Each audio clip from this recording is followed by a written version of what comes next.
Quit that job, Adaeze. You are a wife. You are not a career woman. You are somebody's mother, somebody's wife, and you are failing at both. Emeka, say something. It would just make things easier. Ada, just listen to her. She is my mother. I have listened, Emeka.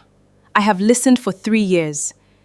But I need you to look at me, and tell me yourself, do you want me to quit my job? It would make things easier. Easier for who?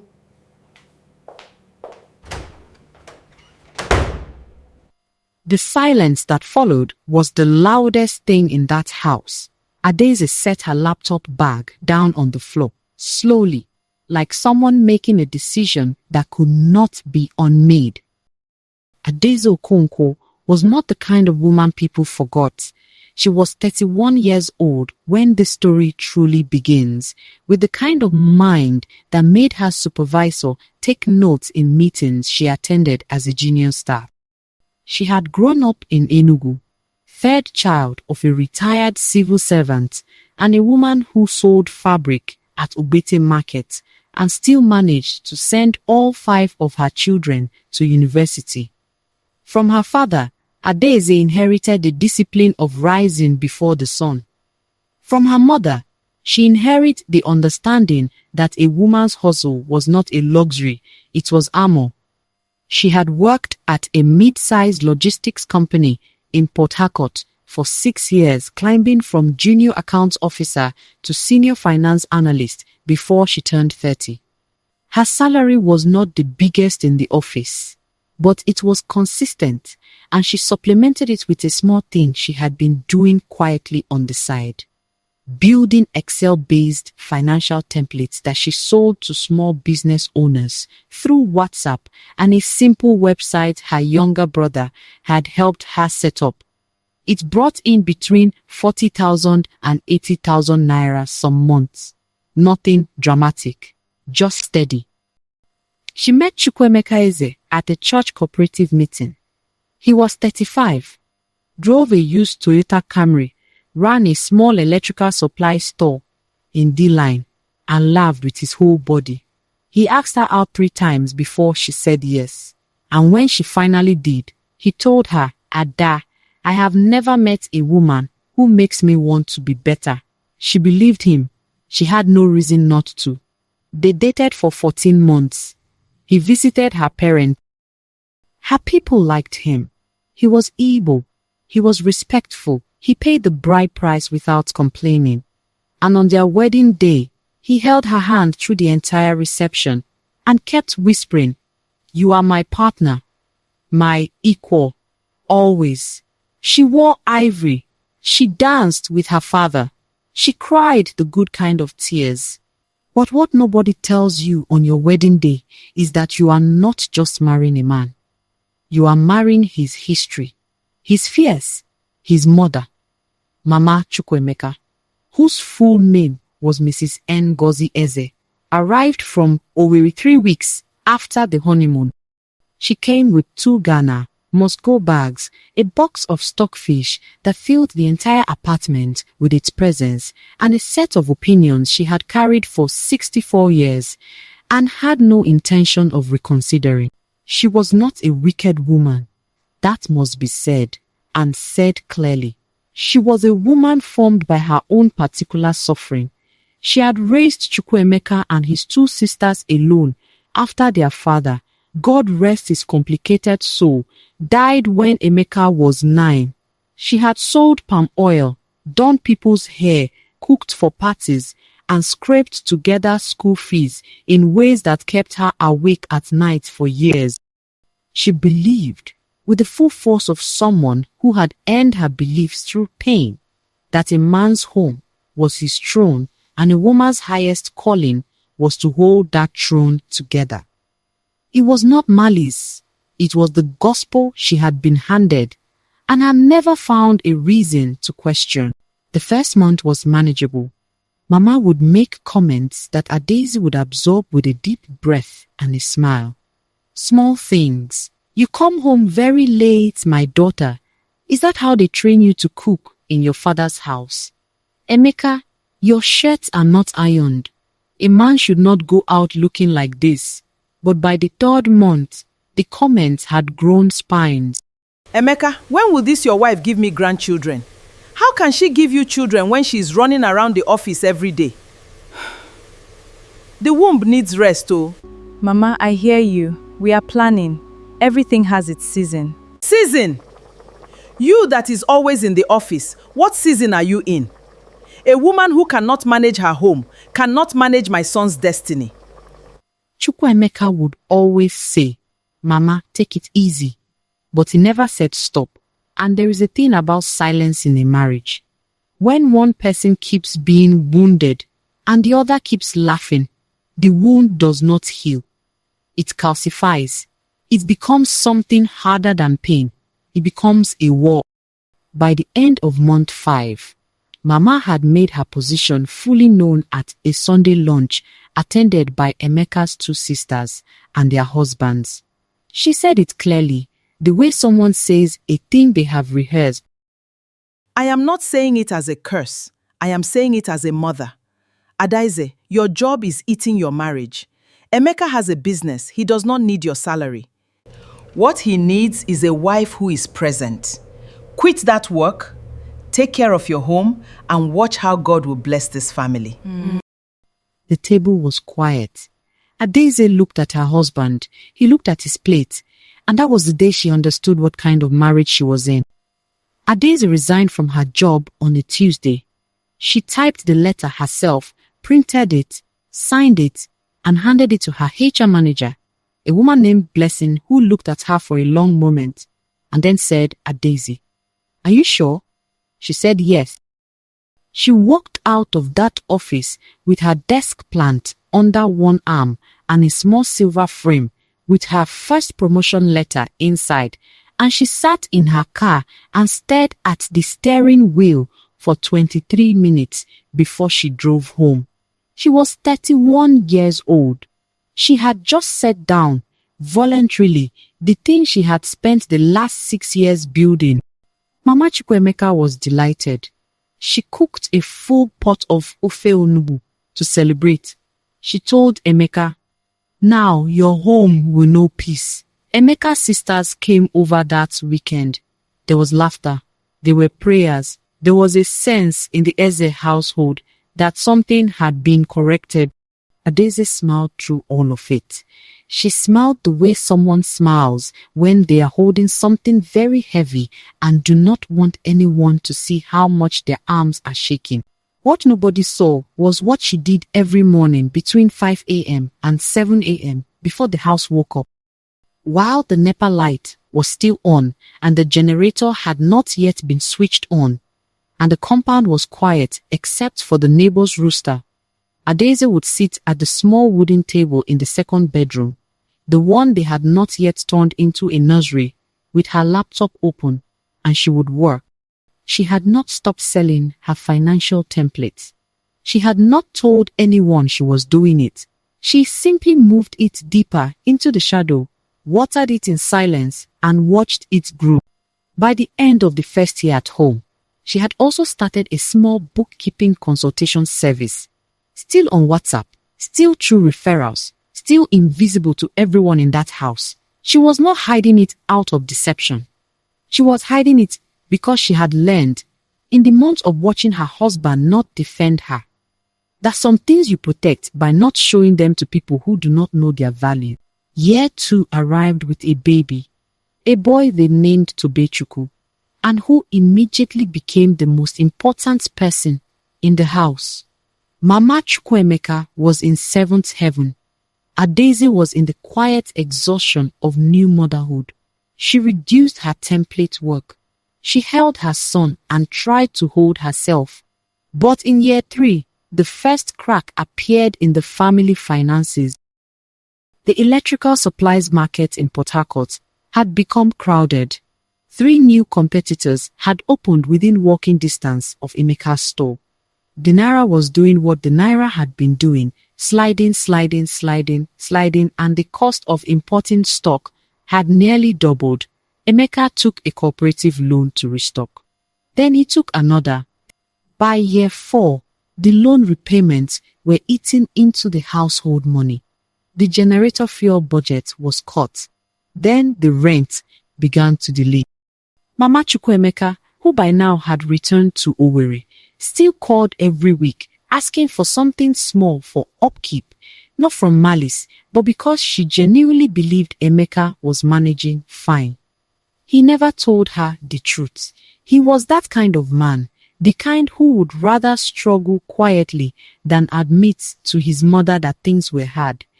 Adaeze watched all of this from her corner of the house. She watched her husband come home, stressed, eat without tasting the food, scroll his phone in bed, and fall asleep without speaking to her. She knew what was happening. She had been a senior finance analyst. She could read a household balance sheet with her eyes closed. She knew they were heading somewhere that did not end well. Emeka, talk to me. I can help. Let me look at the store accounts. You are not working, Ada. How will you help? I am not working officially, but I still have a brain. I will handle it. It is my business. I am the man of this house. That night, after Toby had been put to sleep, Adaeze opened her laptop and moved 200,000 naira from her private savings into a separate account she had created. She said nothing to anyone, but she started to plan. In year 5, the store closed. Not dramatically. There was no fire, no single disaster. It simply ran out of bread. The last supplier refused credit. The remaining stock sold at a loss. Emeka came home on a Friday evening, sat on the couch, and did not move for 3 hours. He did not speak. He just sat there, staring at the wall, with the particular stillness of a man who has just watched something he built collapse into dust. Adaeze made him a cup of Milo. She sat beside him. She did not say I told you. She did not say I knew. She put her hand over his and she said, "We will not die here. I promise you." The following Monday morning, Adaeze asked Chukwuemeka to sit at the kitchen table. She put her laptop in front of him. She showed him a spreadsheet. He stared at it. Then he stared at her. Ada, what is this? That is 4 years of work. I never stopped, Emeka. I am sorry I didn't tell you. I didn't know how. But I have been building something. This is Ada, this is over 3 million naira. 3,240,000. That is what 4 years of early mornings looks like. Chukwuemeka put his hand over his mouth. He looked at his wife, really looked at her, maybe for the first time in years, and he saw something that broke him open. Not the money, the discipline. The quiet, stubborn, undefeated love in the fact that she had kept going, in the dark. While he was sleeping, while the house was building pressure against her, while she was making his mother's food and raising his son and smiling at Sunday lunches, and all the while, she was at that table at 5 in the morning, building. For them. For this moment, he started to cry. A quiet, deep cry. The kind men cry when they finally stop pretending. Ada, I am so sorry. I let them do that to you. I should have protected you. I chose peace in the house over justice for my wife. I am sorry. She opened a second spreadsheet. She had already mapped out a path. Used the savings to clear the remaining cooperative debts. Used the rest to register her consultancy as a proper business and re-enter the market, not as someone's employee, but as her own boss. She had 3 potential clients already. She had spent 4 years learning how to move without making noise. Now, she was going to move with intention. 2 weeks later, Mama Chukwuemeka called. She had heard through the family grapevine, the way news always travels in Igbo families, arriving before the person it concerns has even sat down, that the store had closed. She was calling to give counsel. Emeka answered the phone. He put it on speaker. His hand was steady this time. Emeka, my son, I have heard what happened. Do not worry, things will turn. God is in control. Maybe Adaeze should start selling something from home to support the family in this season. Mama, I want to tell you something. Ada has been running a financial consultancy for the past 4 years. She has savings that are clearing my debts right now. She was working? While staying Yes, at Mama. home? In the early mornings, before anyone woke up. She never stopped. Put her on the phone. Mama Chukwuemeka said her name softly. Adaeze. For the first time, she did not sound proud or controlling. She sounded tired and sorry. Adaeze, I made a mistake, she said. I was afraid that because you could take care of yourself, you might one day leave my son. I thought an independent woman would not need her family. Her voice shook, but I was wrong. While I was trying to stop you, you were secretly working hard and saving money. You were helping this family more than any of us knew. Mama Chukwuemeka asked Adaeze to forgive her. She also told her to return to her work and never allow the family to stop her dreams again. Adaeze closed her eyes and remembered all the painful mornings, the hurtful words, and the many times she almost gave up. Then she spoke calmly. I forgave you a long time ago, she said, but I needed to become strong first. I wanted to build a life and a business that nobody could take away from me. Adaeze was finally back, and this time, nobody would ask her to stop. 1 year after that phone call, Adaeze, she had legally added Okonkwo back to her professional name because she had earned the right to carry her own history, registered her consultancy as a limited liability company. She called it Anchor Books and Advisory. The logo was a small ship's anchor because she had spent years being the one thing that did not move while everything around her was being swept away. She had 4 full-time clients within 6 months. By the end of the year, she was training 2 junior consultants, both young women she had found through a church network, both of whom reminded her of herself at 25, hungry and clear-eyed and slightly afraid of their own ambition. Chukwuemeka went back to school, not a full degree, but a certificate program in business management at a polytechnic in Rivers State. He studied on weekends. He was the oldest person in his class by 8 years and somehow one of the most motivated. He said it was because he finally understood what it meant to build something worth defending. Mama Chukwuemeka visited at Christmas. She sat in the sitting room of the new apartment, a bigger flat in a quieter estate, paid for in part by Adaeze's earnings. As she watched her grandson Toby run across the tiles, chasing a toy, she called Adaeze into the kitchen. She held her hand and said, "My daughter, I spent 60 years thinking the woman who stays quiet is the strongest woman.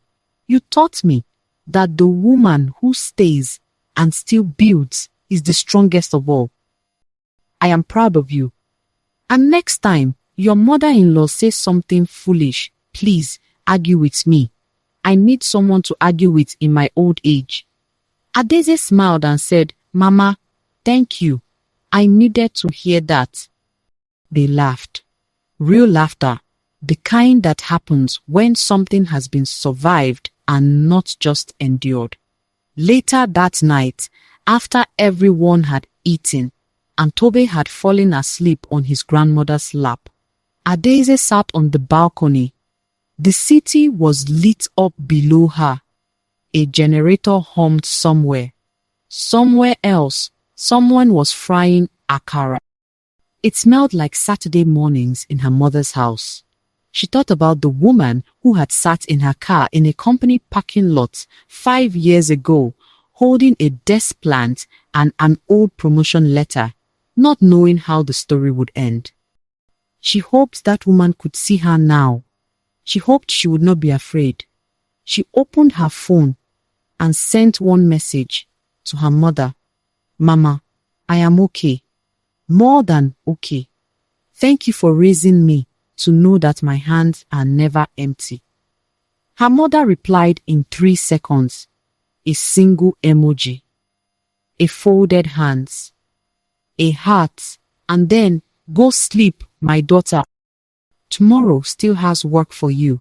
Adaeze smiled, closed the phone, looked at the city. She had not lost 5 years. She had spent 5 years, and everything she had spent it on was still here.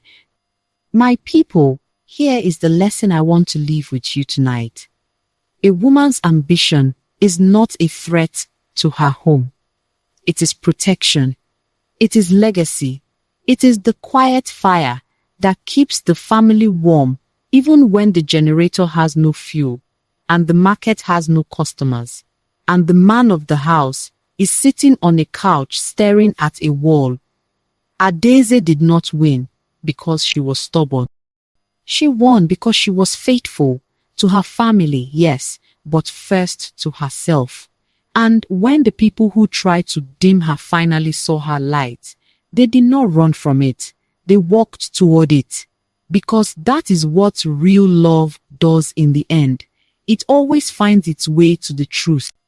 If this story reminded you of someone, a mother, a sister, a woman you know who is building in the dark, share this video with them tonight. Let them know someone sees them. I will see you in the next story. Don't forget, your story is still being written.